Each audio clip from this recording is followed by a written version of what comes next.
Welcome to the Chevy Florida Insider Fishing Report, presented by Yamaha. Thank you for joining us for another week on the Chevy Florida Insider Fishing Report. I'm Brie Gabrielle, and this is Captain Rick Murphy here to talk all about sailing away with the Sailfishies today, right, Rick? You got it, Brie. You got it. Okay, well, Dave is over at the Workbench, who loves to go sail fishing himself, don't you, Dave? Well, I chase them around quite a bit. I don't catch them all that often. I just, run after them. You chase some sail? Yeah. Instead of get it? Yeah. Okay. All right. Okay, well, we also have some special guests in the house tonight, Rick. And who would that be? Absolutely. We have Captain Wink and his crew and the guys from In the Bite magazine and Les Jr., and we're here to present a special award tonight. So people are going to have to stay tuned. Give him a wink over there, Mr. Wink. What's that name? Rick, when I caught my first sailfish in Mexico with my sister, who caught one at the same time, mind you. It was a double hookup. Yep, twofer. It was so exciting, and it was very unforgettable, and just from the way that they jumped to the fight, it's like just an unforgettable experience. Why do you think that it's on everyone's bucket list?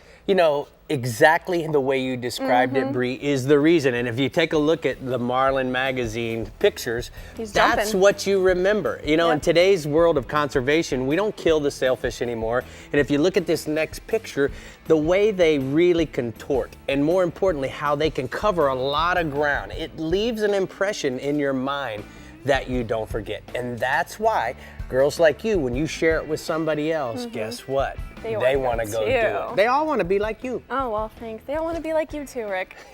Okay, Not this old. Let's get this ship sailing. We're going to go to Captain Randy Tao in the Keys region. Hey, Randy. Hey, good evening, fish fans. We talk about sailfish, and catching them down here is a little different than they do up in the city and some of the other places, but certainly a very big draw for people from all over the world to come down here and chase these things around. Now, normally the sail fishing is in the wintertime. You think of cold fronts, you think of wind, you think of rough seas.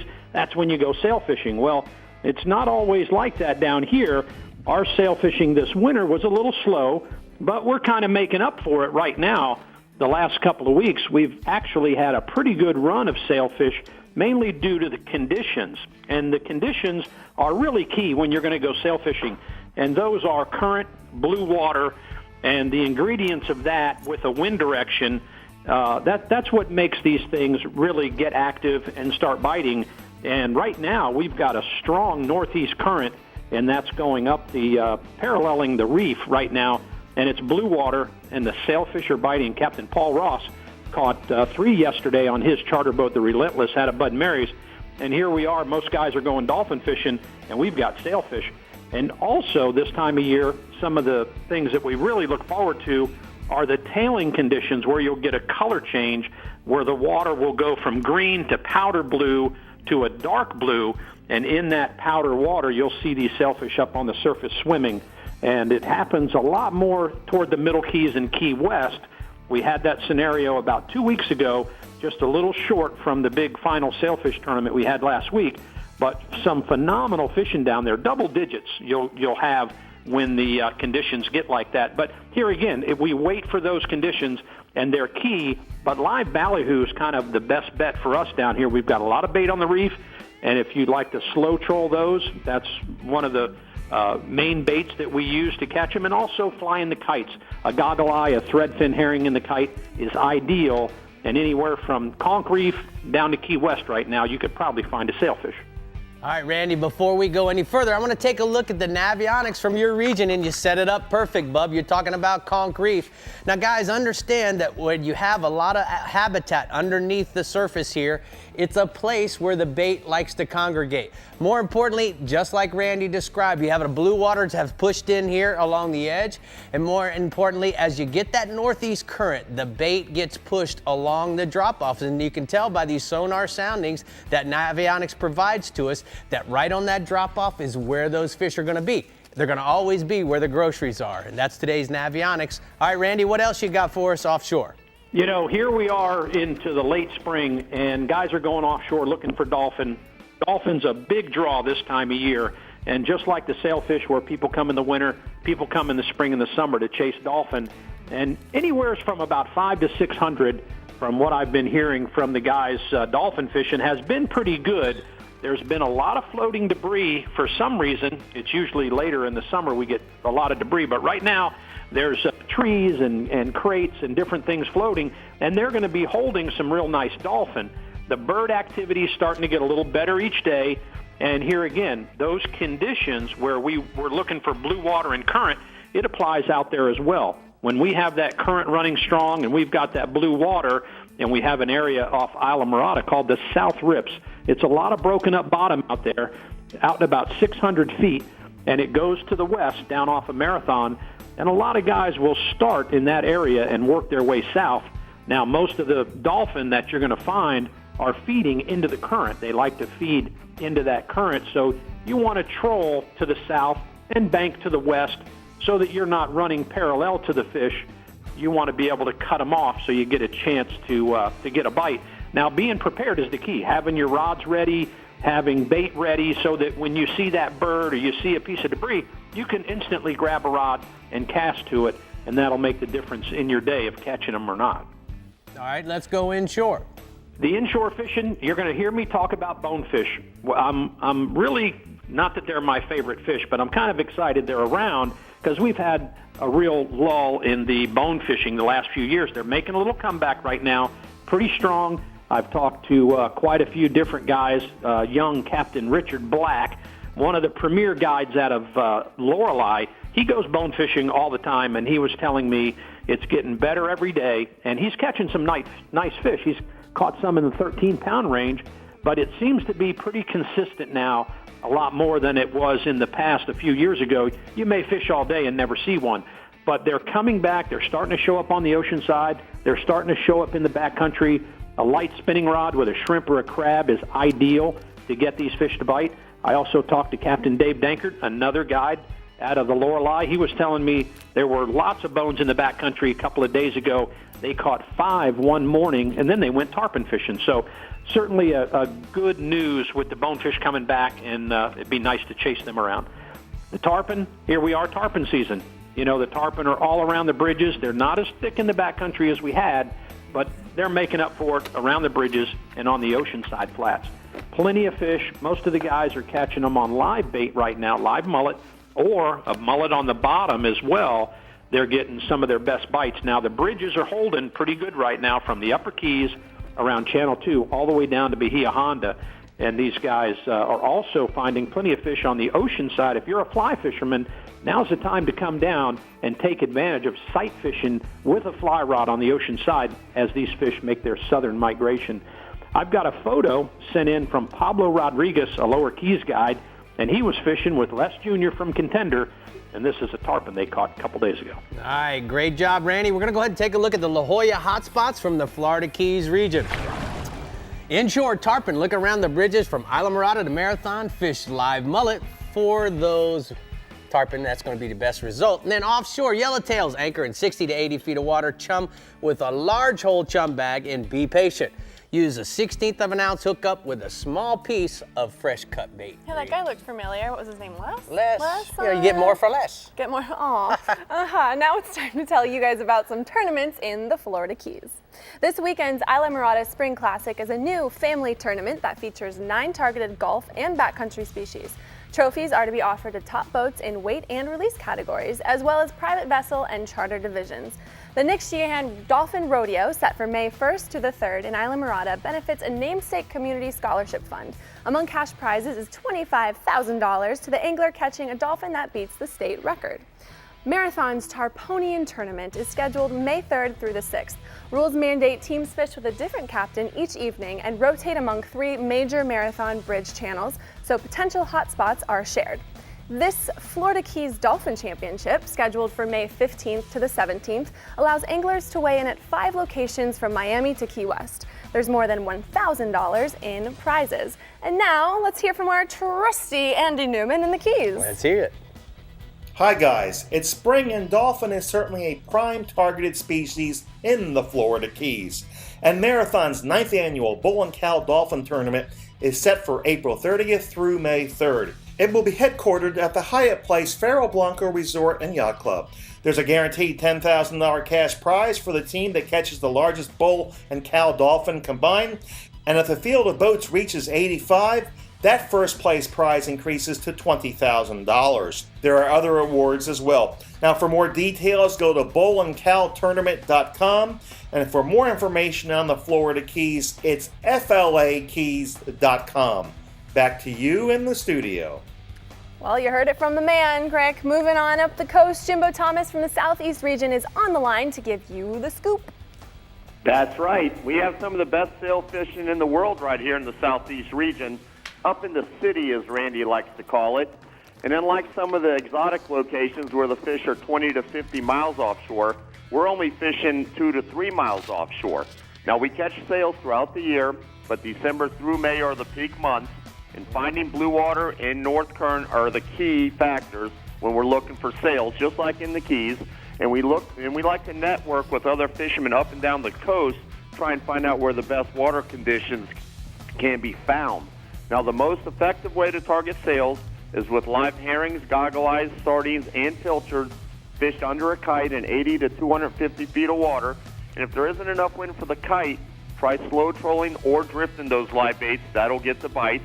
Now, we like to use 20-pound tackle with 10 to 15 feet of 40 to 60-pound monofilament or fluorocarbon leader and a 6.0 to 7.0 circle hook. That's our standard sailfish setup.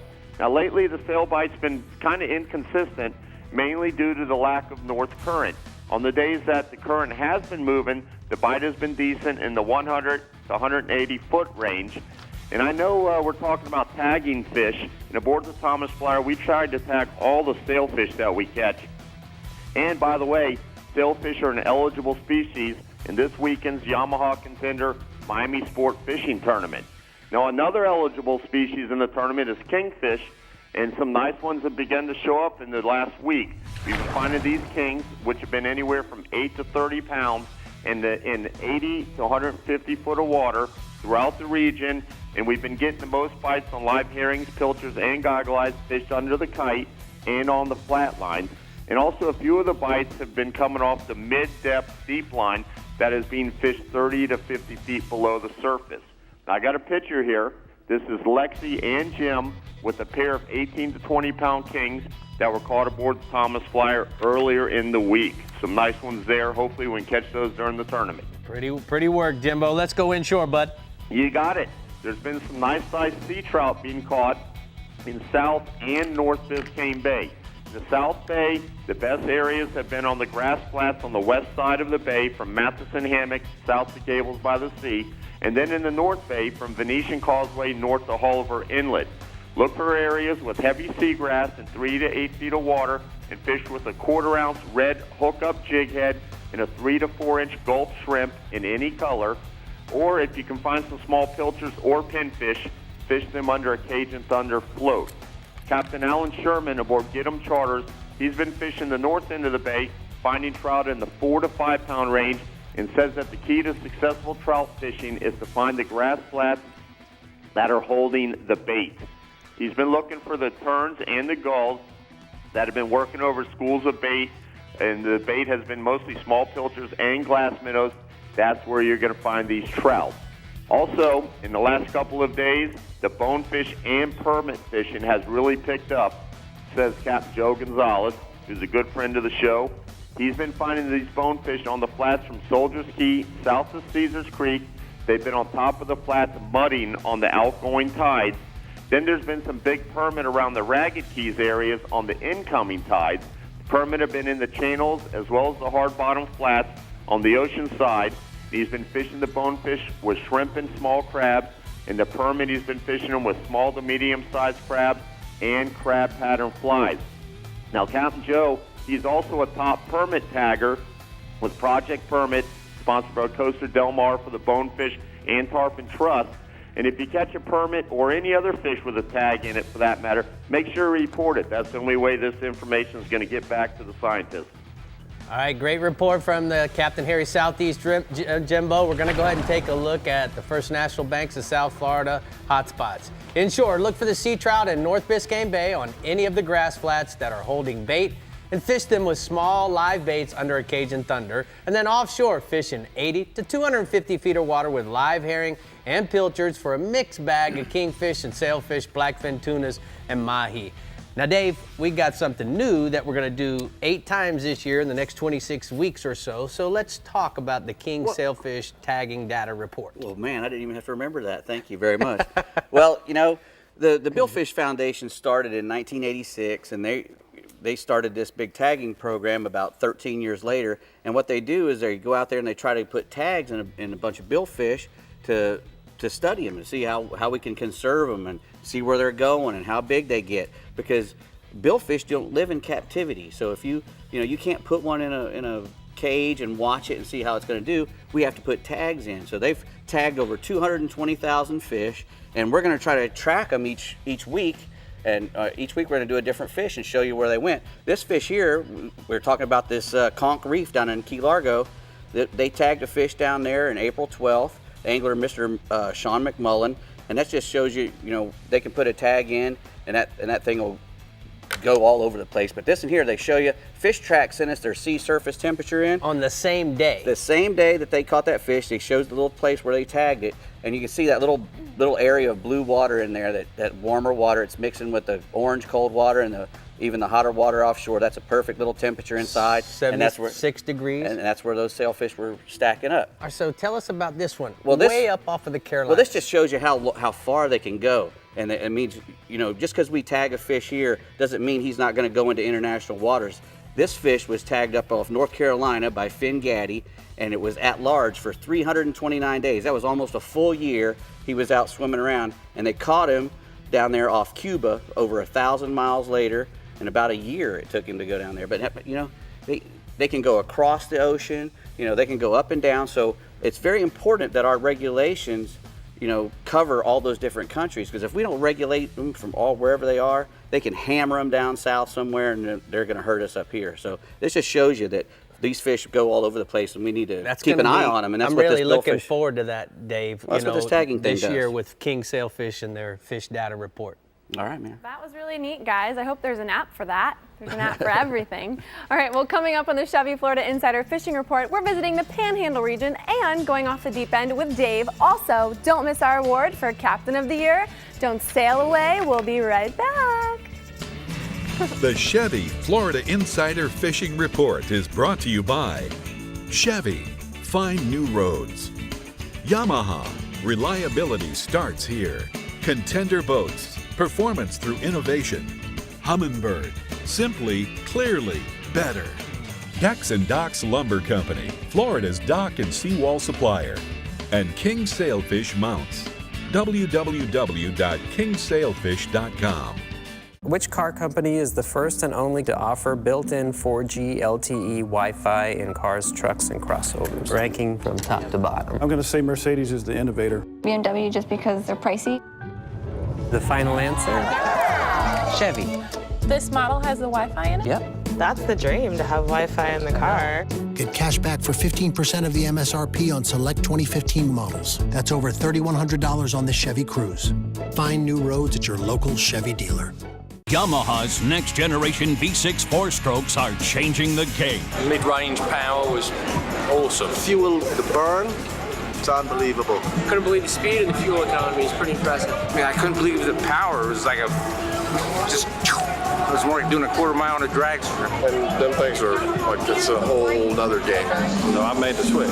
Experience the difference for yourself during the Yamaha Discover V6 Offshore Demo Tour. See why we call it the Game Changer. It's been said that a bad day of fishing is better than a good day at the office. But down here in the Florida Keys, we have to disagree. Because with over 200 of the world's best charter boat captains and guides, there's no such thing as a bad day of fishing. The Florida Keys and Key West.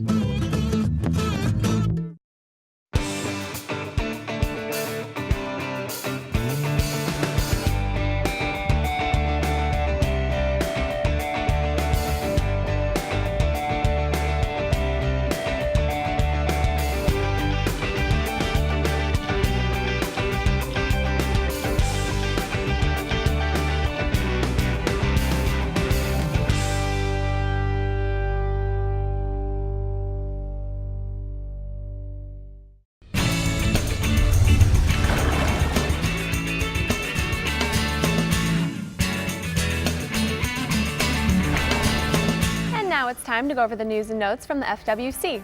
April 24th through the 26th is the Chippewa Feather Fest in Marianna, Florida. May 16th, there's a kids fishing clinic in Fernandina Beach. And May 16th and 17th is lionfish removal and awareness days throughout the state. For more information, visit myfwc.com. Now it's time to go off the deep end.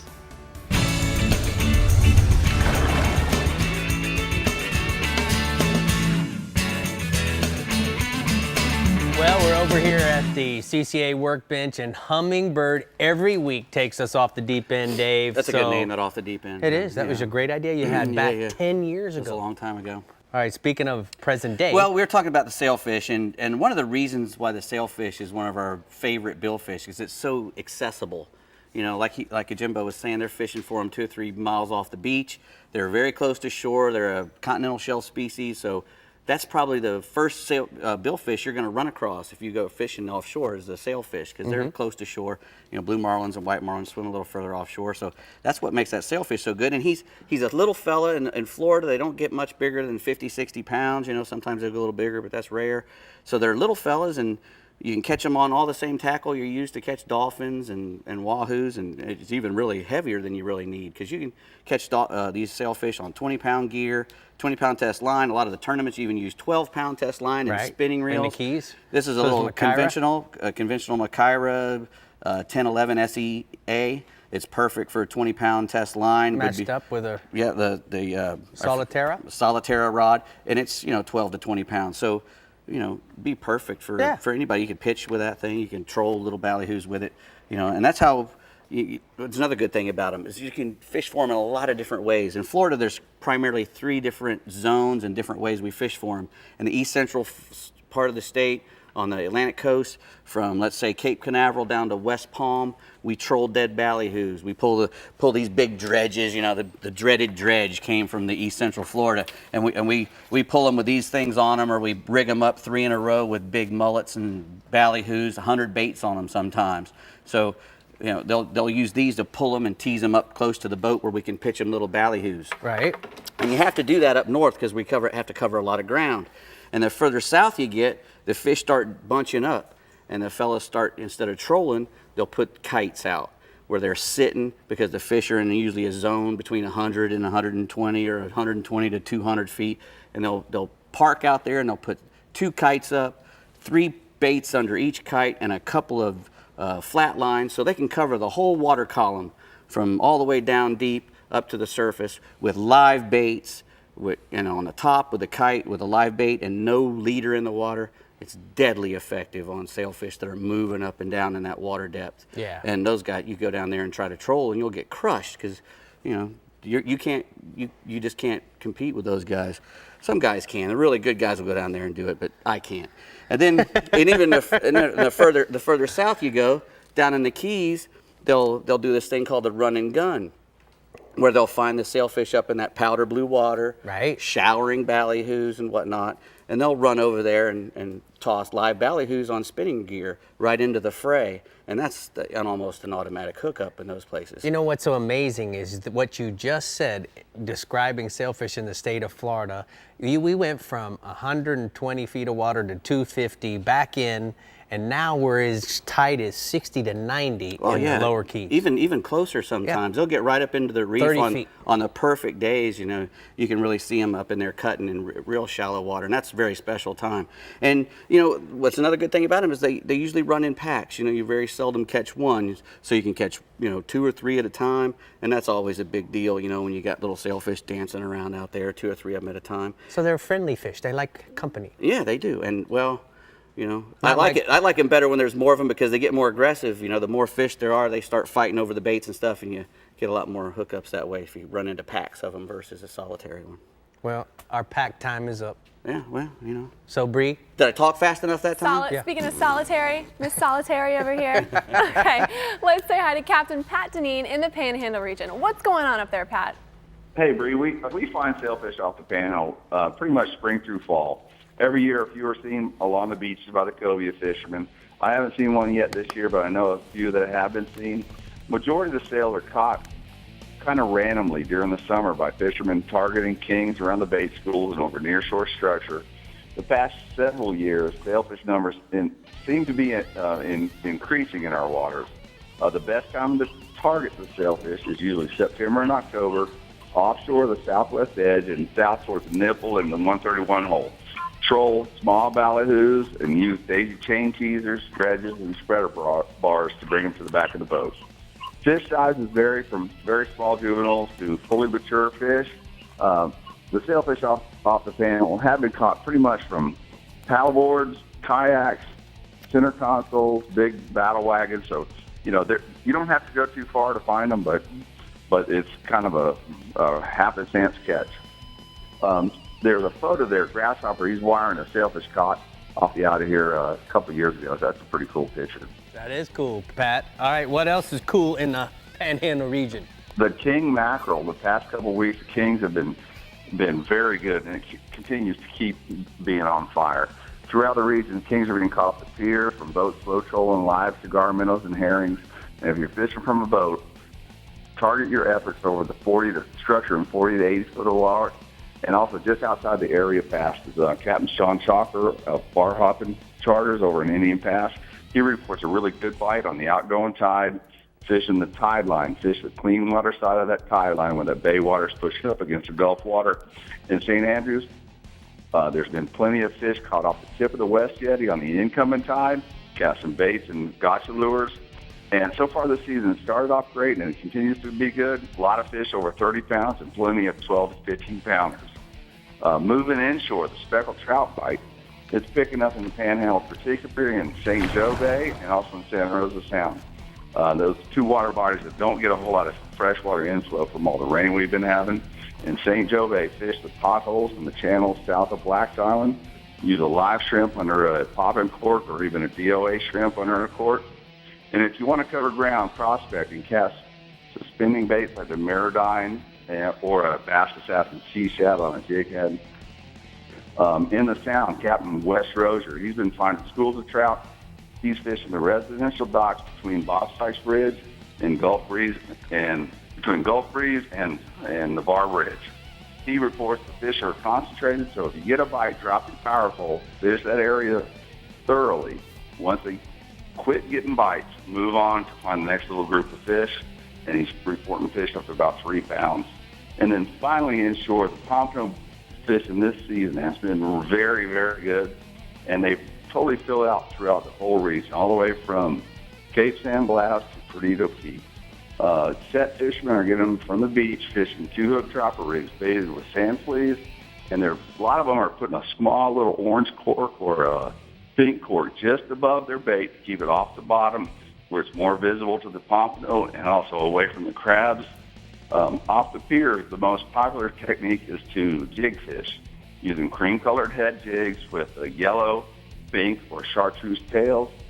And the fish are averaging about 2 pounds. And there's a photo of Bob Vesey and his daughter, Amy McGraw. Bob came up from Port Canaveral, and he took advantage of the pompano bite. Great report from the Panhandle region. Pat, going to go ahead and take a look at the blue water outrigger hotspots from the Panhandle region. Inshore, pompano on pretty much of the entire region beaches. Fish with sand fleas on 2-hook dropper rig. And then offshore, king and Spanish mackerel on the Massachusetts wrecks outside of Pensacola Pass using live cigar minnows or herring. All right, Rick. Well, everyone stick around. The East and Central East regions are coming up. Plus, we are going sailfishing at Casa Vieja Lodge, only on the Chevy, Florida Insider Fishing Report. Oh, thanks for joining.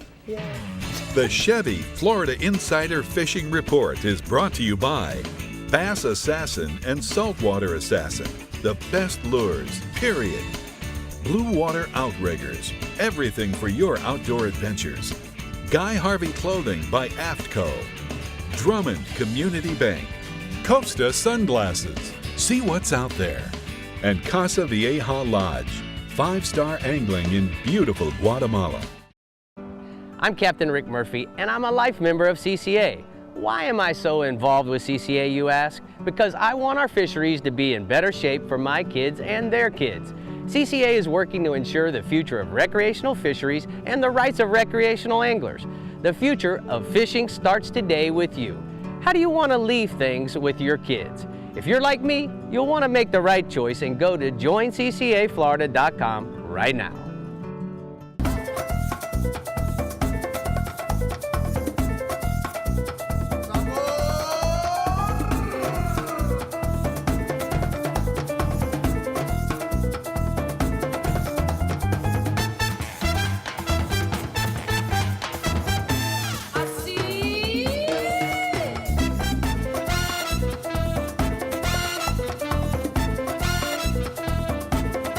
Casa Vieja Lodge, Guatemala.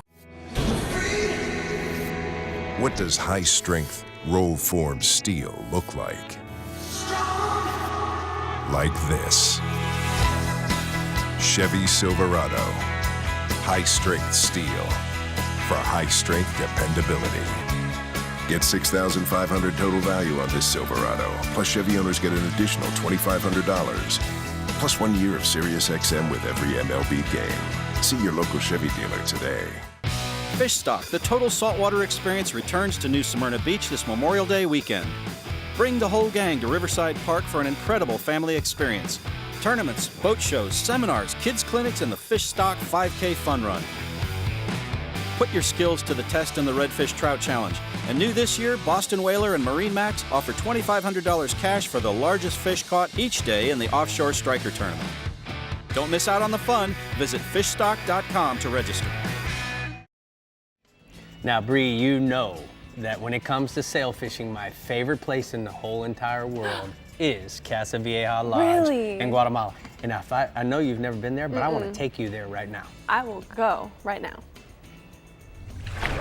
Casa Vieja is a fishing lodge off the west coast of Guatemala, Pacific Ocean. We specialize in billfish on fly, conventional tackle, and we've mastered what bait and switch is about. Our main thing here is to teach you how to billfish. If you already know it, you're here in the best billfish spot on the world. Our numbers are unlike anywhere else. We average 15 sailfish a day. In the mix, you get marlin, tuna, and mahi-mahi. When you catch mahi-mahi on the boat, we cook it for you. We strive here to give you first-class service. Our rooms are equipped with everything you need. Our boats have all tackle included. Our captains have the great knowledge about the waters here. You get 2 mates and a great experience. Available for you, we have 7 sport fishing boats. They all range from 36 to 40 feet. They're equipped with everything you need, and we take care of them every off-season, so they're always up to date. We're a 19-bedroom lodge. We have 2 queen beds in every bedroom. All your amenities are in there. Anything you can expect from a 5-star hotel, you will find here. We are less than a mile away from the marina, so once you get off the boat, in less than 5 minutes, you can be relaxing in our pool, drinks, hors d'oeuvres, and you can expect gourmet meals every night made by our chefs. From the moment we pick you up at the airport, you can expect great service from us. It's door-to-door service. We pick you up there, we drive you down here. Everything's included. We say you are worry-free from the moment you step on that plane to leave to come down here. We'll take care of every need you have any way we can. We just strive to be the best in the business. And when you go, you also learn how to salsa, Rick, right? Yeah. I'm sure you know. Oh, shut up. Okay. Now we are going on to Mike Holliday, who is on the line. How's the sail fishing in the East region going? You know, Brie, we're on the tail end of our sailfish season, our historic sailfish season, although we get fish all year. And the summer sailfish bite the last 4 or 5 years has just been outstanding. Right now, the most consistent action for sailfish is off Palm Beach County in 140 to 240 feet of water, although there's fish throughout the entire region. The key to finding the sailfish is to find the bait schools, which typically this time of year are around the wrecks or artificial reefs, the deeper ones that you'll find out there. When you find the bait, drop down a sabiki rig and catch some. You really want to use, the bait fish that the sailfish are feeding on. Rig them on a 7.0 VMC tournament circle hook, a 50-pound fluorocarbon leader, and 20-pound tackle. You can slow troll around the wreck or around that bait school, or you can just drift and put a bait up on a kite. You can also troll ballyhoo and do pretty well. Average sailfish, 30 to 40 pounds. The other bite, the dolphin bite's been pretty consistent over the last week with a lot of mostly small fish under 15 pounds and just a handful of those 30 and 40 pounders we typically see in late April. Westerly winds have kind of scattered the weed lines, yet the majority of those small fish are coming out from the scattered weed. Those larger fish, pretty much most of them are either free swimming out in the open or deeper water, or they're just under birds. A lot of the fish caught this week have been shallow, so don't hesitate to start in 50 feet of water and work your way east. And either you either come across fish or find a weed line or a rip or an edge or a color change, then work that really well. The cover water, troll ballyhoo on either a pink, a green, or a blue and white skirt, or just run until you find good conditions and shut down and drift with live baits. Average dolphin been 6 to 12 pounds this week. All right, let's go inshore, big boy. Well, we've had a lot of rain this week, but it's still early for that spillway bite for the snook to go off. There's a lot of fish in the Ermine River and Palm Beach, but the influx of pilchards and threadfins has really made a strong early season push of the fish to the inlets. So Palm Beach, Fort Pierce, and St. Lucie inlets are all holding a good number of snook, and snook of all sizes right now. The best bites have been on the end of the incoming and the first of the outgoing tide, when that the tide slacked up a little bit and you can get your baits down. Live threadfins or pilchards, that's been the top bait, although sand perch, pinfish, and live shrimp are also doing well. And there's also been there's been a good dawn topwater plug bite in the North Fork of the St. Lucie River, and also around the mouth of Taylor Creek up in Fort Pierce. And there's a lot of smaller male fish on the west bank of the Indian River from Walton Road all the way up to the power lines. And those fish are eating soft plastics like a 4-inch shad and meat hook, or electric chicken, or even the copper juice colors. I got a snook photo for you. That's Mike Doyle. That's a slot-sized snook that he caught on the flats of the Indian River, and he was using a live mullet for bait. All right. Go ahead, Holiday. The other inshore bite going on, I was talking to Captain Ed Zayak at Jensen Beach. He's been targeting spotted sea trout this week, and he had multiple days where he caught more than one trout over 8 pounds, throwing soft plastics to the potholes around Bear Point, around the east-west bars, and around the Old Fort section of the Indian River just south of Fort Pierce. He told me really the key was to find the mullet schools, then fish the outside edges of the mullet, and the outgoing tide was when he got all the bites. Now there's also, plenty of school trout around the mouth of Big Mud Creek in the Indian River and on the flat in front of Little Mud Creek, as well as around the spoil ends just north of Harbor Branch.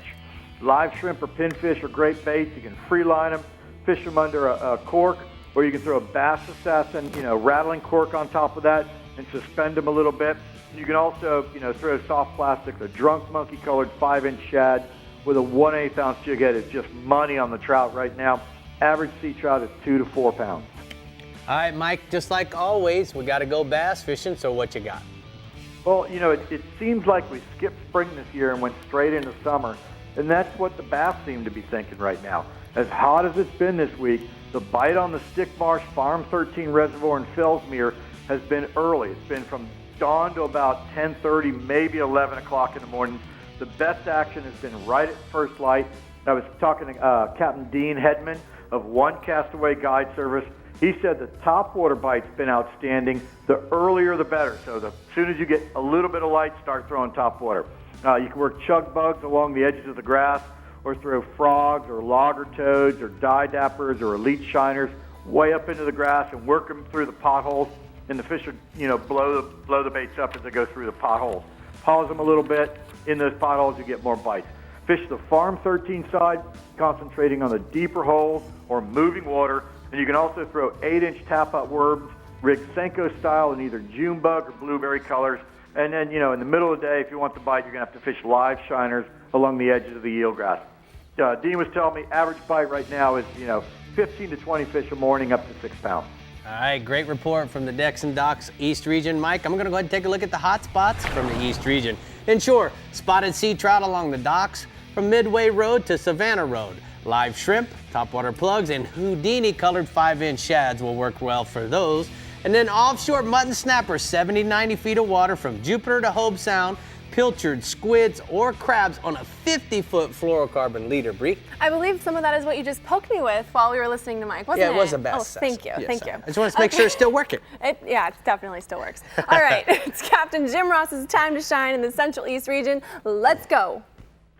Well, Brie, we've got some sailfish action. It's been actually pretty decent so far this year. We've got little groups of fish that have been pushing through the area, through the Central East region, and they're moving up from the south, and they're, heading on to the north, and they'll continue to do that over the next couple of weeks. So we're continuing to look for those fish to come on through and have some fun with them. The easiest way to catch them is with a naked ballyhoo, and if you just pull it around with 3 to 4 knots, or maybe even put a little chin weight on it in those 120 to 240 foot depths, you'll have a pretty good shot at them. You can also catch them slow trolling with live baits, especially on like the 80 to 90 foot reefs like Pelican Flats and 8A. And this action will last into the mid-June time frame, so don't think it's just a 1 or 2 week thing and it's done. We're going to have them for a while. Basically, if you get a tick or a knock on your rod, a lot of times that's a sailfish that's come up and whacked the bait with his bill. So be prepared to drop back, and if you drop back, put it in free spool, you feel the fish pick it up, lock it back up in gear, and you should have a pretty good solid hook set on. And the sailfish right now are running 30 to 45 pounds, and we've had a couple even bigger ones. So it's a good time to be out there and just put some baits in the water and try and get one of those spindle beaks. The other thing that we've got going on, good grief, we have got sharks, and they're everywhere this week in the Central East region. We've got hammerheads, fine tooth, black tips, spinners, bull sharks. I mean, it's ridiculous. Up close to the beach, we've got dirty water conditions, and in those surf zones in particular, there's a lot of sharks in there feeding on the bait fish. But out on the reefs and wrecks, we've got them too. This week we've had kingfish and jacks both eaten by them. But if you're really wanting to target sharks, chunks of bonita, chunks of mullet, chunks of ladyfish, barracuda, put it on a big old VMC circle hook and some wire leader, and you should be pretty good. But you got to really watch out, because a lot of the fish are right there in the surf right now. We haven't had any attacks yet, but or I should say mistaken identity bites on surfers. But I tell you, with the number of sharks that we have, and there's some pretty big ones, it may be a potential to have that happen in the next couple of weeks. And I've got a picture here with Glenn Austin sent me from the Sebastian area. And this is a 25-ish to 30-ish pound Jack Crevalle that's getting eaten by a rather large hammerhead shark. Cool. That guy definitely has XL on his dorsal fin, bub. Yes, all right, let's go inshore, man. Well, we've got a bunch of Jack Crevalle, and it's pretty interesting because a lot of guys really overlook these fish, but they are such great fighters. And I was reintroduced to that concept again this week by a guy that I had on the boat, fellow Peter Crumbaker from out in Montana. And this guy, he comes out, he's fly fished all over the place, and this is his first experience with Jack Crevalle. And for the average guy going out there, they know a jack is a hard-fighting fish. But when you get a guy that catches redfish, trout, ladyfish, and then gets a jack, and he's already been impressed with most of those other fish, then he gets the jack, that's when you know, pound for pound, they're a strong fish. The guys and gals, you want to look for the diving birds right now. Fleeing mullet, that's where you're going to find most of your Jack Crevalle. You're going to find them chasing mullet around right now. Skitterwalk plugs are working good, chug bugs are working good, and like I was saying, streamer flies are really good. And I've got a picture of Peter with a little jack that he caught on fly, and he had 3 of them the other day. And this was the smallest of 3, but it was the first one. And if that smile doesn't tell you what a Jack Crevalle can do for you, then you're missing the boat, because they are absolutely fantastic to catch on fly or on any tackle for that matter. Bub, you should have took that guy out there where them biggins live and watched him go crazy. He would have, I'm telling you. Well, you know what? We've also got redfish, and Captain Richard Bradley, Jamie Glasner, Troy Perez, a lot of the other guys that have been fishing up in the Mesquite Lagoon in the north part of the Indian River are catching them right now on cut ladyfish and mullet and live pinfish. You want to use a 3/0 to 5/0 VMC circle hook with a split shot to try and hold them down to the bottom so they can't run away from those bigger fish. Or you can throw a 5-inch saltwater assassin, and the Houdini, chicken on a chain, and native shiner colors are working really good. So your average redfish right now is 18 to 27 inches, but fish to 40 pounds are always possible here in the Indian River and Mesquite Lagoon. Hey, great report from the Central East region, Jimbo. And we're going to go ahead and take a look at the hookup lure hotspots. Inshore trout, ladyfish, jacks between Cocoa and Titusville use assassin sea shad tails near actively feeding schools of fish, Brie. And then offshore, wahoo and 140 to 250 foot depths pull skirted ballyhoos or flying fish for 4 to 7 knots. Sounds good, Rick. That energy drink's got me going. I can tell. All right, guys, Fish Stock is coming up, which is happening Memorial Day weekend, May 22nd through the 24th at Riverside Park in New Smyrna Beach. Featuring 2 fishing tournaments, inshore and offshore, boat show, seminars, kids activities, food, and fun for the whole family. So for more information, visit fishstock.com. But now, when the current brings us back, we'll be visiting the Northwest region and seeing what fishing swag Dave has to offer us over at the CCA Workbench. Dave, can you give us a hint? Well, we're not worrying about baby's new shoes. We're going to get some new shoes for Daddy. Oh, Daddy. Daddy's new shoes. Daddy needs some shoes. Daddy. All right, we'll be right back. The Chevy Florida Insider Fishing Report is brought to you by the Florida Keys and Key West. Come as you are. Hookup Lures, premium lures for serious anglers. FWC, the Florida Fish and Wildlife Conservation Commission. La Jolla Resort, a place for family and fishermen. Navionics, we start where the road ends. Maverick Boat Company, celebrating 30 years of leadership in innovation, conservation, and stability. And First National Bank, your first choice for better banking. It's 200 streamlined horsepower of Yamaha forward thinking.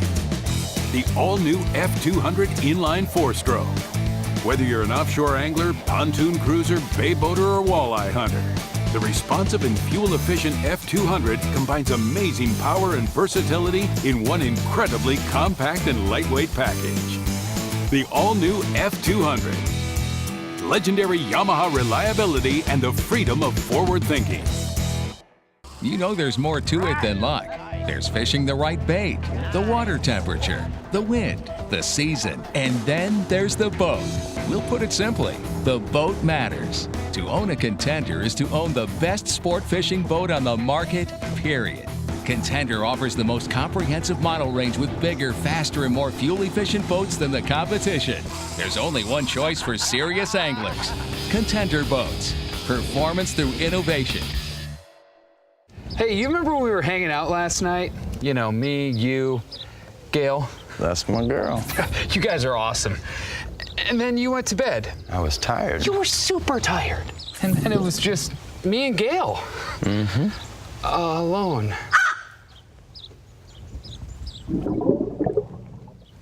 What? Yeah! It's all in the paws. New Shadow Wrap from Rapala.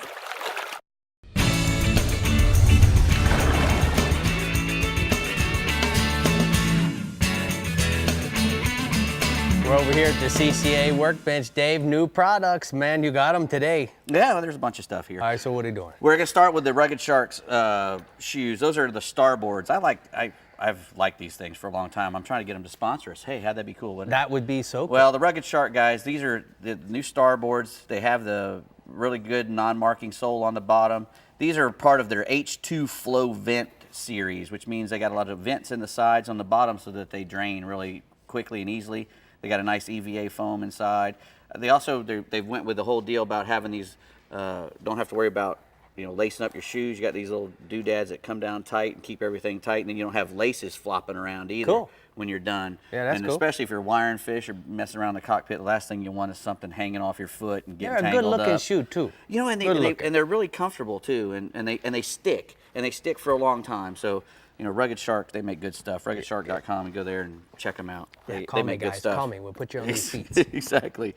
Well, these things here are called Fire Tails, and there's a fella named Mike Calabrese. He's a captain and mate. He goes all over the place fishing, and he uses dredges a lot. And they were, you know, putting out those dredges, putting artificial baits on them and rigging them with regular baits. And he decided, man, we need something that can last a little longer than a regular bait, and I mean, a dead live bait or you know, something to last longer than those plastic things they're putting on there, because a wahoo comes in there and tears them apart. Well, these are made out of a real heavy vinyl, and they swim. You know, he's got little ridges on that place right there. So you're gonna pull it, but then you're gonna have the it's got jubilation. Right, the little jubilation. So when they come in there, you know, and if they eat it, which we don't want them to eat the dredge anyway, but if they do eat the dredge, it's not going to come apart. And you know, they'll put these little weights on them if you want them to swim upright. You know, these big old what'd you call them? that's a monster split shot. Yeah, there, it's a monster split shot. But you know, like I said, you can't put that in your molar and cramp it down on there. You think? You'd be losing some teeth. Yeah. But that keeps them swimming like this. A lot of people, they'll put those mud flap teasers, and those mud flap teasers weren't made to swim like this. They were made to flop like this. You asked the fellows who made it, they said those things were made to go like this, not like this. Yeah, this is Action Jackson here, bro. Yeah, that thing will swim, and those things are called fire tails. And you know, it's a good fella here. I like that it comes with the weight, you know, because if the fishing's bad, you can throw this at the captain. You could hit somebody with it, that's for sure. Now, or Brie. Luckily, we got this release ruler in here too. These are, you know, old Dale at In the Bite. He makes these things, and what they do is instead of just having, you know, a ruler on here, he gets all this scientific information. And when you put this is the tarpon one. He makes them for all different species. When you get down to, you know, 50 pounds, I mean, you put your measurement on there, and at 58 inches, you're in the 50-pound range. See, he's got little pound markers on here. Got it. Which, obviously, most rulers do not have a pound marker. And what he does, he'll go to all the different scientists, and they'll figure, hey, we've caught so many fish this long, and most of them weighed this much. So then they'll put that on here, so you can make a guesstimate about how much your fish weighs. And, you know, they also do regular rulers. This is a regular Inshore slam one. There went something. And but this has, you know, the redfish, the snook, and trout, and has all the different slot limits and whatnot on it. And it's made out of a stuff that won't break up and fall apart. You can put it on a cooler. You can put it on the deck of your boat. Put it on the deck of your boat, non-skid. Yeah. Releaseruler.com. He makes all these really cool stuff. You know. Man, we should make a Chevy Florida Insider Fishing Report one. He'll make those too. He'll do those for you. He'll do private label. Yes, he will. He'll put whatever. So CCA could get some of these. Yeah, that'd be awesome. Yeah, Midget Fishing of America, whatever. Midget Fishing. Whatever you want to do. Midget I thought you were going to hit me. Hey, speaking of non-midget. Little people, actually. Brie, yeah, go I'm ahead. totally not a midget. Little you people. are. Little people. Okay, now on the line is Captain Jeff Hageman in the Northwest region. Get to it, Hagster. Sailfish, we've got them, but it's not something we get to really target too much around here. Late, usually August, September, when that water gets really classy out there, or when we're kingfishing, we catch them as bycatch. But sailfish, we don't really have a ton of them where you can get out there and actually get out and target them too much, but we do get a little run of them here and there, and some fish up to, 60 pounds. But moving to what we do got, tuna and kingfish, and plenty of them. Captain Harry Connor out of Hook 'em Harry Charters out of St. Pete reports a good black pan tuna bite and kingfish bite, and anywhere from 80 feet of water over that live rock bottom with good relief. You want to fish on the sandy bottom just outside of that good formation, and chum heavily. Live sardines, 30 to 40 pound fluorocarbon leader, and a 3 to 4/0 circle hook's what he's using for his rig. And chunking baits right now, it seemed to work really good. He's cutting up sardines and feeding them back in the chum select. He's bringing the fish in, but he's also keeping the sharks, and there's plenty of sharks out there right now, off his live baits, and getting more tuna bites and more kingfish bites and less shark bites by keeping the sharks occupied by feeding them. And I got a photo here of Harry and a couple of his clients with a nice tuna and kingfish. That's a good one. Yeah. All right, let's go ahead, bub. Let's go offshore. We're going inshore. Inshore, keep me straight. Captain Jordan Todd out of St. Joe Bay reports that the pompano are really starting to show up, running along the beaches and sand flats right now in the bay. You want to target the transitions of the troughs in between the sandbars and that 2 feet of water mark. One trick, finding the cleanest water you can, is producing some fish in that clean water. So look for that. Take an extra couple minutes and look for that cleaner water. You're going to find more fish. Use live shrimp or fish bites and that crab flavor on a single or a double hook rig, 1/2 ounce or 1 ounce weight. Number 2 circle hooks working best. Another trick, first couple hours of daylight seems to be the best time to target these fish, and they're averaging right now anywhere from 1 to 3 pounds with a couple 4-pounders, and you want to fish that outgoing tide. It seems to be a little bit better. Also inshore, Captain Mario Costello at Homosassa reports the triple tail bite has stayed really consistent.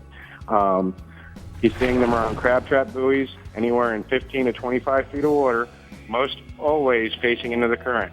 You want to get to a buoy, look for that. What you're going to look for is basically a weed clump on there, and those fish will be facing the current. A free line shrimp on a one-on hook or a DOA, and that clear has been working the best. Fish have been averaging anywhere from 5 to 10 pounds. All right, great report from the Yeti Northwest region, Jeff. We're going to go ahead and take a look at the Drummond Community Bank hotspots from the Northwest region. Inshore, redfish on the top of the tide, use cut pinfish or ladyfish for bait, and then offshore, grunts and sea bass on the flat rocks off of Tarpon Springs in 30 to 45 feet of water. Use squid on a chicken rig for baits. Chicken rig. Chicken rig. Just love that. Drifting by next are our captains from the Central West and Southwest regions, and it's time for our Captain of the Year award, so don't go away. Right here on the Chevy Florida Insider Fishing Report. Go ahead, Rick. Bye. Bye.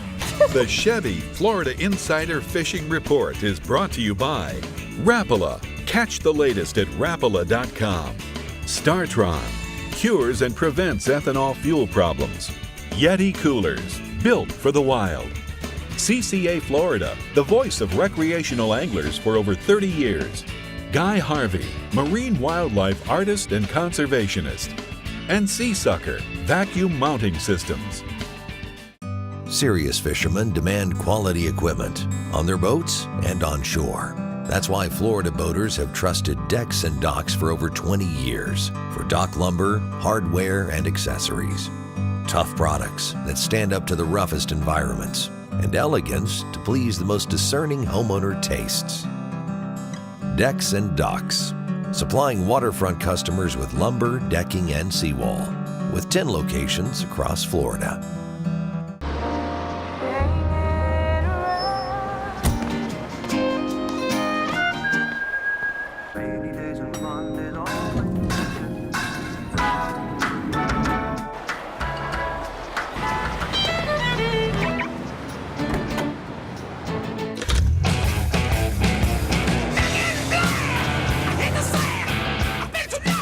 Chevy Colorado. When you find new roads, you win Motor Trend's Truck of the Year.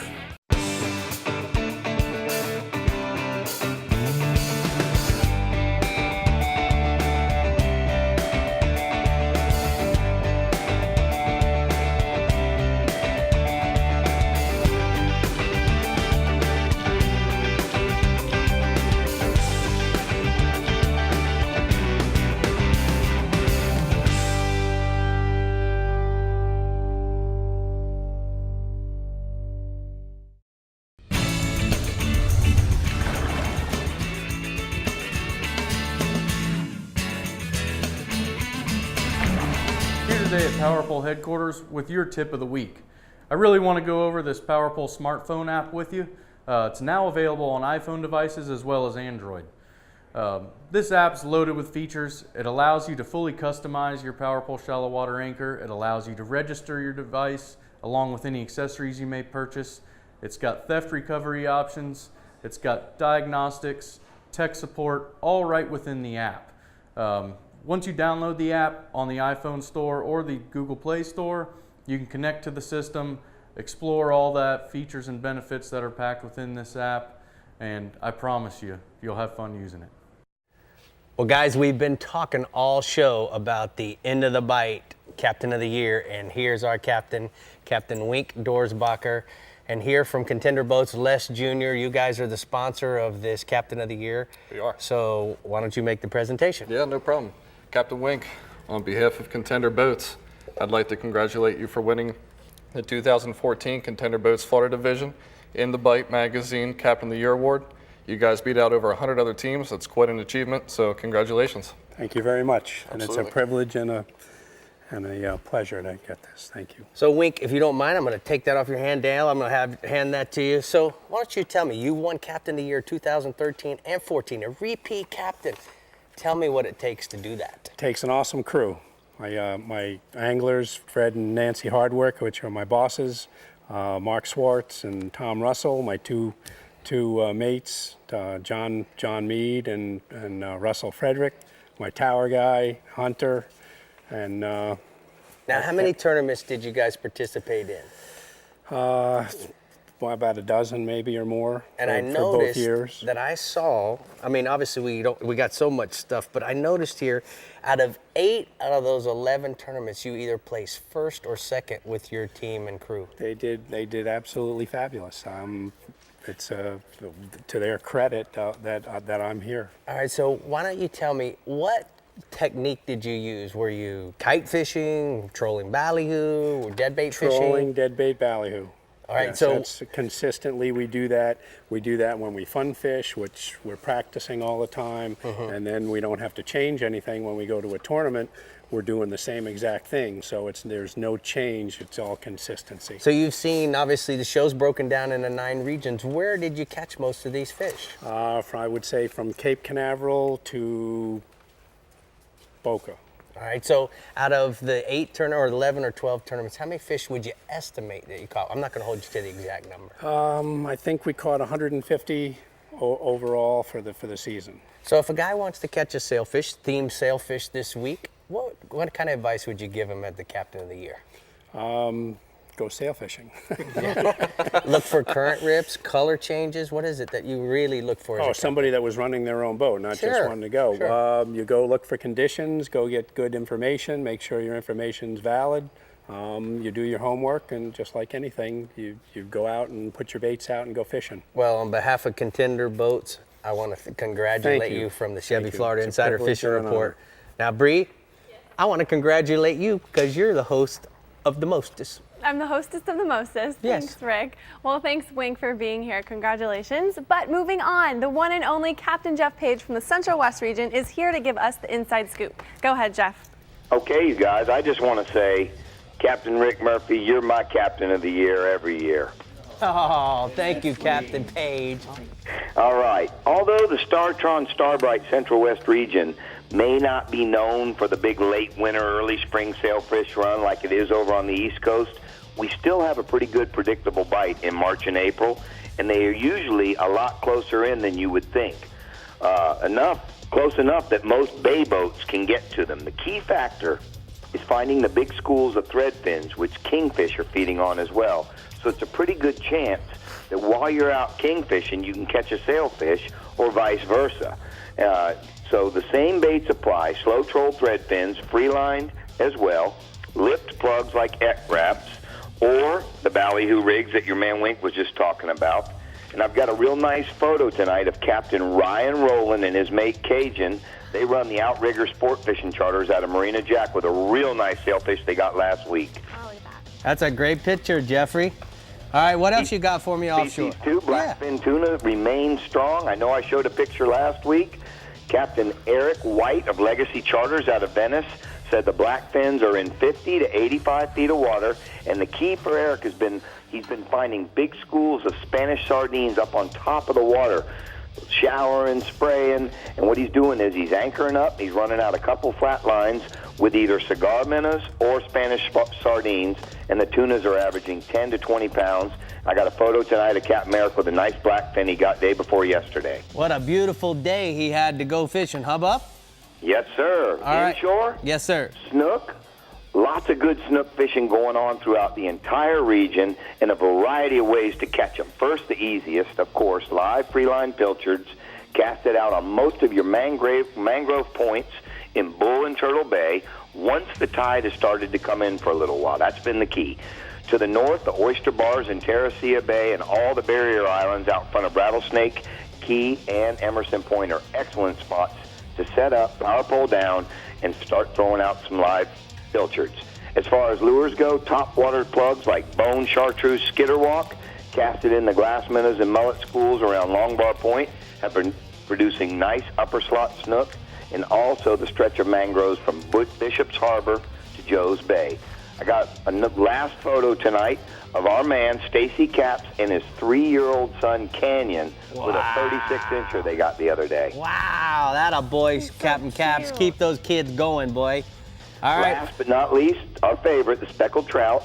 Got to keep talking about this trout bite because it's been really good in a number of places. To the south, the flats on the east side of Lemon Bay, just north of Indian Mounds Park, as well as the Cape Hayes Point flats in Charlotte Harbor. And to the north, the grass flats off Whale Key and Sisters Key in Sarasota Bay, as well as the bulkhead at the Manatee River. The saltwater assassin in the Violet Moon 4-inch sea shad on a 1/4 silver ounce hookup jig head. And I just want to say real quick, you guys, this weekend is the CCA All-Release Tournament in Sarasota with the banquet at Hidden Harbor Marina on Saturday evening at 6:30. Hey, Jeffrey, I got a quick question for you. Have the tarpon showed up in that StarTron Central West region? Yeah, up at the Skyway and around the barrier islands, but not strong on the beach except to the south, say from Stuff Pass back to Boca Grande. All right, great report, Bub. I'm going to go ahead and take a look at the sea sucker hotspots from the Central West region. Inshore mangrove snapper, lots of keeper-sized mangs being taken in most of the inlets and passes from Venice Jetty north to the New Pass. And then offshore kingfish, strong kingfish bite off of most of the artificial reefs in 45 to 65 feet of water, Brie. High five. Oh, I got you down there. You were diving down, and I got you. Yeah, you got me. I did.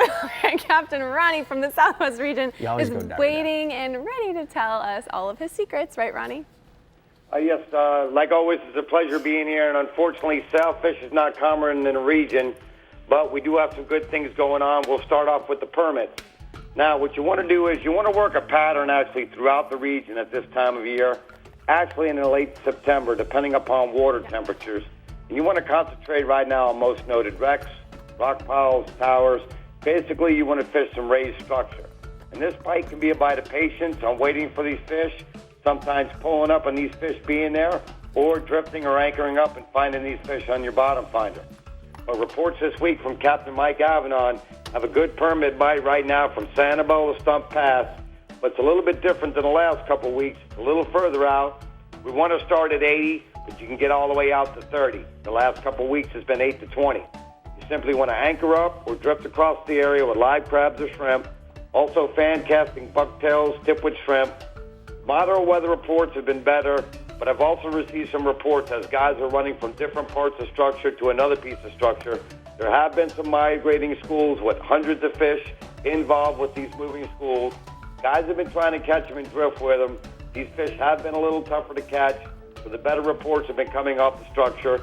And right now, the reports are average size fish anywhere from 18 to 28 pounds.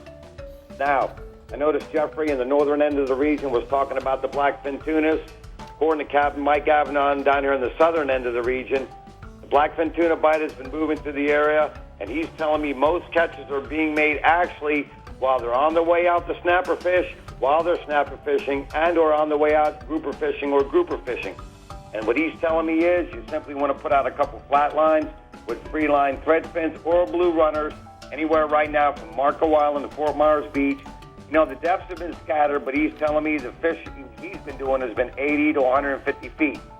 Also, while heading out, like I said, there have been large schools of bait on top, also combined with diving birds. You can see them on top. So make sure you have some large lip plugs, some large silver spoons, or so have some live thread fins or blue runners ready to pitch these baits to these fish as you'll see them on top of the water. Now, as we go into the inshore scene, we want to concentrate on the redfish up in the Estero Bay area. We want to concentrate from Rocky Bay to Hickory Bay along the east wall, and basically no hurry to get out early in the morning. We want to concentrate on the late afternoon until about dark, especially if you get a sea breeze involved. You can get the southwest winds. That's going to make the water a lot higher. Soft plastic scented shrimp and paddle tails and new penny and chartreuse on a chartreuse jig head. But also, if you can get bait in early in the morning before the sea breeze picks up, live pilchards and pinfish or cut ladyfish on a knocker rig. These fish right now are averaging anywhere from 18 to 30 inches. Now the snook bite to the south of the region, concentrating right now from the 10,000 Islands to Bird Key. Now, you strictly want to work the outer Gulf points. It's a little early for these fish and they're moving in. Now, in my opinion, tide really doesn't matter right now. I don't know as much as we talk about tide and moving water. As long as we have moving water, that's going to be your key. There's been a big fish of snook on the outside points.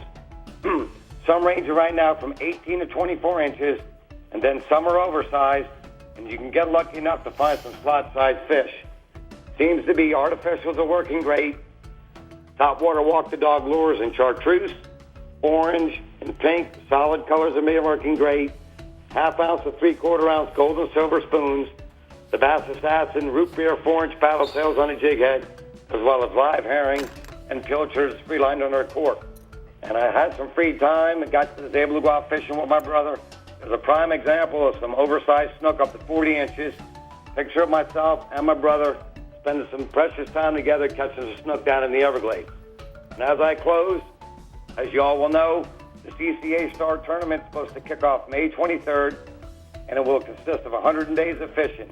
Now, there's going to be 80 specially tagged redfish anywhere from the Panhandle to the Everglades. There's opportunity to catch some of these tagged redfish and actually win a Contender, a Pathfinder, or a Hell's Bay. Now, understand one thing. Although this is a tournament, this is a fun tournament, realize Star is a tool for the CCA. We want to try to increase awareness of our mission, as well as increase our strength with various councils, fishery commissions, and advocacy, most of all, for the voice of the recreational angler. Get online, get a part of this. Without your voice and numbers, we can't be heard. All right, Ronnie, great report. Gonna go ahead and take a look at the Florida Outdoor Experience hotspots from the Southwest region. Inshore, Cobia, Charlotte Harbor, outer edges of the sandbar on the east and west side, following rays, turtles, and large bait pods. And then offshore, red grouper, Wiggins Pass to Captiva, 45 to 65 feet out, hard bottom and ledges using cut squid, herring, and sardines. Rick. Yes. What is happening next week? You have to be so excited. We have the ladies coming. Ladies' night. We're gonna have Ladies in the house. We're gonna have Lionel Richie come in, sing Ladies' Night. Aren't you guys so excited? All right, ladies, time to shine once again for our Covfefer Ladies Show, filming on April 29th. It's a girls' night out, so go to our website to reserve your ticket and join us at our studio in Miami. Remember, seating is limited, so sign up at ChevyFloridaInsiderFishingReport.com. I am so excited. Are you? I am. Not as much as I don't me. have to be only with just the guys, you know. It'll be the girls. This is great. Yeah. And you're gonna love it too. I know you are. I do, always. All right, anglers, we still have the Costa Conservation Minute Tip and our captain from the Northeast region, so stay on the line. The Chevy Florida Insider Fishing Report is brought to you by Chevy, find new roads. Yamaha, reliability starts here. Suffix, the world's most hardcore fishing line. The IGFA, conservation through education. Get your hands wet. Florida Outdoor Experience. Captain Harry's Fishing Supply Company. And there's no stopping Okuma. Introducing Helmmaster, Yamaha's first fully integrated digital boat control system. With Helmmaster, you can start your outboards with a swipe of a fob and control them with a single lever. Outboard trim and steering friction adjust automatically as you accelerate and decelerate. Adjust engine speed with the touch of a button. The Helmmaster joystick provides the means to navigate and dock precisely with confidence and ease. Take control of your next vessel with Helmmaster at your command. Fish Stock, the total saltwater experience, returns to New Smyrna Beach this Memorial Day weekend. Bring the whole gang to Riverside Park for an incredible family experience. Tournaments, boat shows, seminars, kids clinics, and the Fish Stock 5K Fun Run. Put your skills to the test in the Redfish Trout Challenge. And new this year, Boston Whaler and Marine Max offer $2,500 cash for the largest fish caught each day in the Offshore Striker Tournament. Don't miss out on the fun. Visit fishstock.com to register.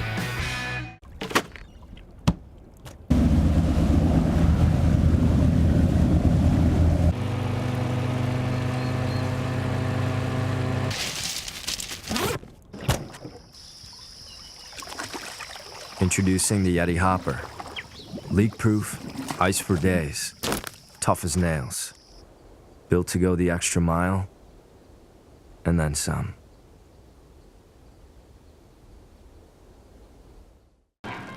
Remember the glory days of gasoline?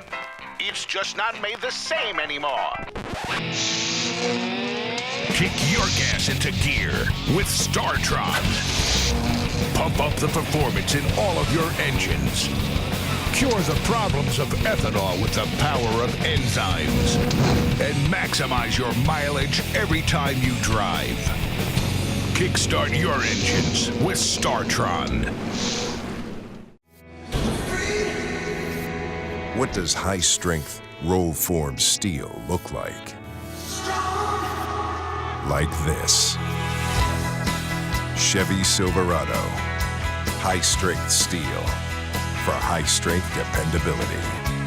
Get $6,500 total value on this Silverado. Plus, Chevy owners get an additional $2,500. Plus 1 year of Sirius XM with every MLB game. See your local Chevy dealer today.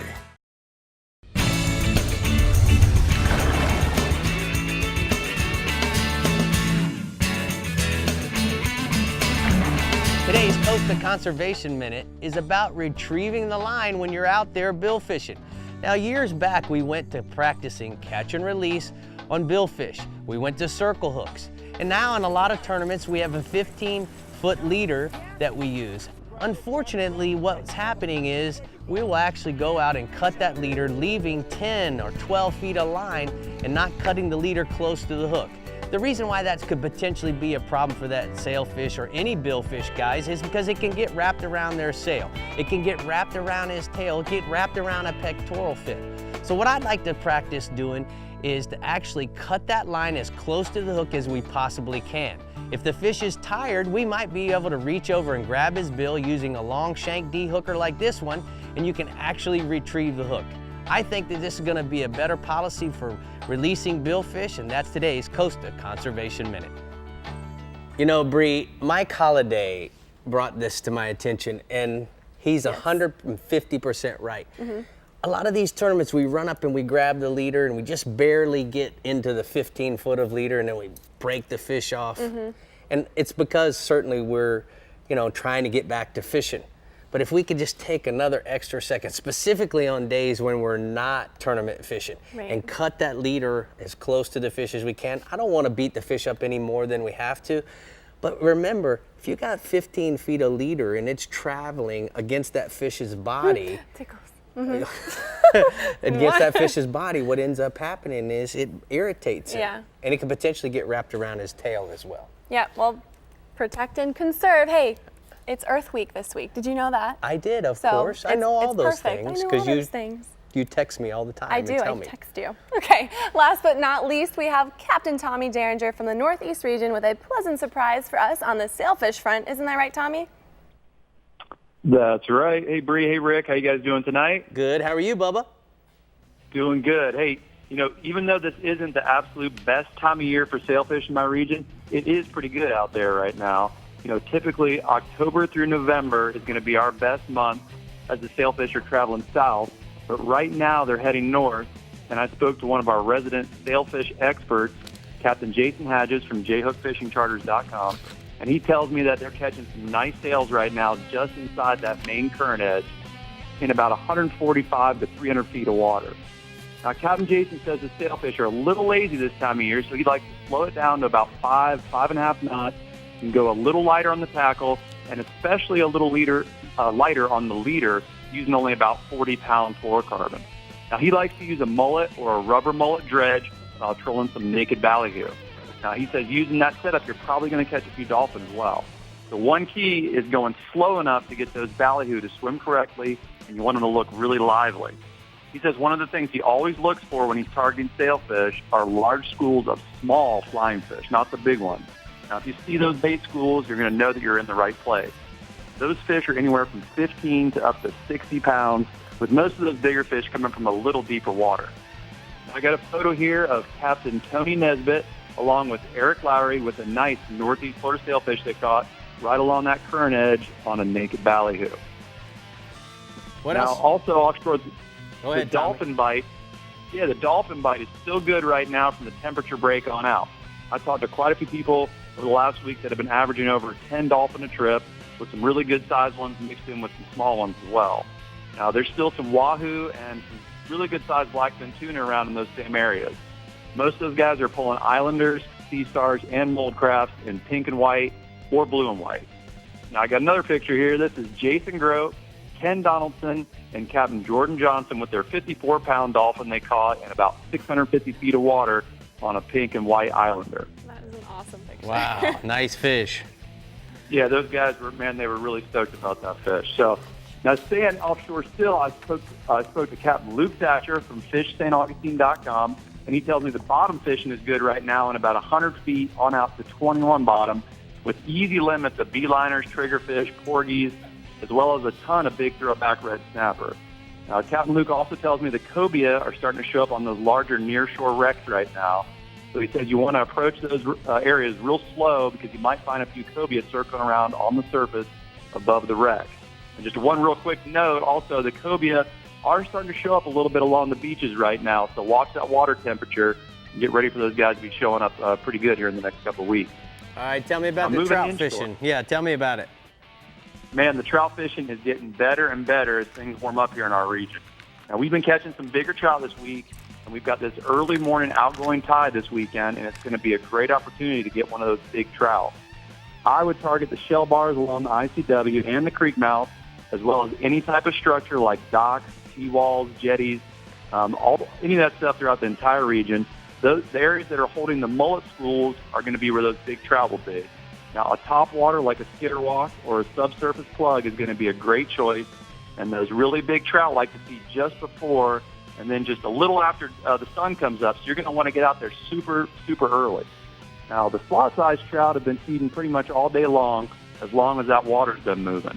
Now, those trout are eating a soft plastic paddle tail in root beer or golden brim rigged on a 1/4-ounce jig head. Now, they're also eating a live shrimp under a popping cork really well on that outgoing tide in all the creeks north of the Volano Bridge on up to the Palm Valley area. Now, here's a picture of a mega trout that my client Nathan Craig caught with me a couple of days ago using a bone-colored skitter walk. Man, what an awesome fish, Tommy. All right, tell me about the snook fishing, bub. Yeah, man, I thought I'd change it up a bit and talk about the snook bite we have going on in the southernmost part of our region down near the Tomoka Basin. Now, I spoke with Captain Kent Gibbons from backcountrycaptain.com. He fishes that area a lot, and he tells me they're having a really good snook bite down there right now. Now, Ken's been tossing suspending plugs, mostly in baitfish patterns, as well as a variety of soft plastic paddle tails on a 1/4-ounce or heavier jig head. Now, he's finding most of the snook west of the Tomoka State Park up in the river, but he says that if you fish the outflows from the mosquito ditches in and around the Tomoka Basin on that falling tide, it's going to be a sure bet for a snook right now. And if lures aren't your thing, Ken says a large free-line live shrimp is going to get that snook fired up as well. Now, those fish are running from 15 inches all the way up to 15 pounds. And yes, we do have some big snook up here, guys. All right, great report, Tommy. We're going to go ahead and take a look at the Northeast region hotspots. Captain Tommy suggests inshore big trout on the outgoing tide early in the morning along the ICW. Fish skitter walks along the creek mouth, shell bars, and any type of structure. And then offshore dolphin from the temperature breaks out to 1,000 feet. Slow troll pink and white islanders, sea stars, and molecraft lures. Danger Zone. I couldn't let go without that song. Come on, I know that's a you theme. couldn't. Okay, we may be done with, where are you going? Maybe we're done with our regions, but we still have to tell you what our theme is for next week. So you know what? You just take it, Rick. We'll be right back on the Chevy Florida Insider Fishing Report. Don't go. Bye. Our company is the first and only to offer built-in 4G LTE Wi-Fi in cars, trucks, and crossovers, ranking from top to bottom. I'm going to say Mercedes is the innovator. BMW just because they're pricey. The final answer? Chevy. This model has the Wi-Fi in it? Yep. That's the dream, to have Wi-Fi in the car. Get cash back for 15% of the MSRP on select 2015 models. That's over $3,100 on the Chevy Cruze. Find new roads at your local Chevy dealer. It's 200 streamlined horsepower of Yamaha forward thinking. The all-new F200 inline 4-stroke. Whether you're an offshore angler, pontoon cruiser, bay boater, or walleye hunter, the responsive and fuel-efficient F200 combines amazing power and versatility in one incredibly compact and lightweight package. The all-new F200. Legendary Yamaha reliability and the freedom of forward thinking. Forage fish are small fish that hold marine food webs together. Put simply, forage fish like pilchards turn sunshine into snook. The IGFA and other conservation organizations are working with the FWC to improve forage fish management in Florida. Ensuring that there's enough food in the water for our game fish will maintain Florida's legacy as the fishing capital of the world. Visit floridaforagefish.org to learn more and to sign the Forage Fish Pledge. Thanks for tuning in to the Chevy Florida Insider Fishing Report. Be sure to like us on Facebook and follow us on Instagram and Twitter to keep up with our captains, contests, and appearances. You never have to miss a show. You can find full episodes of the Chevy Florida Insider Fishing Report right on your YouTube channel. And make sure to check out our website for fishing reports in your region. Visit www.ChevyFloridaInsiderFishingReport.com for everything you need to know to stay hooked up. Next week on the Chevy Florida Insider Fishing Report, we're talking ladies going fishing. Ladies in the house, Davey. Make sure to tune in to SunSports every Thursday. Plus, you can catch repeats of the Chevy Florida Insider Fishing Report on Fridays and Saturdays. Check your local listings for times. So, guys. We're not going to dress like ladies again, are we? Come on. Who knew? It'll be so fun. We got in trouble last time. Yeah, last time going back to 2005 or something. Boy, we did get in some serious trouble. Those were big balloons I had in my shirt. Yeah, they were. And then I popped them, and man, it was on. Yeah, it was on. Oh, we'll have to bring it back this We year. had pink gloves, but hey, guys, Captain And you Wink, won't see thank you Guys, so thank much you guys for being coming. here. Oh. Hey, here we go. That's a good plane. Don't mess it up. Dave made that plane. Bye. New products. Bye. That's a good plane.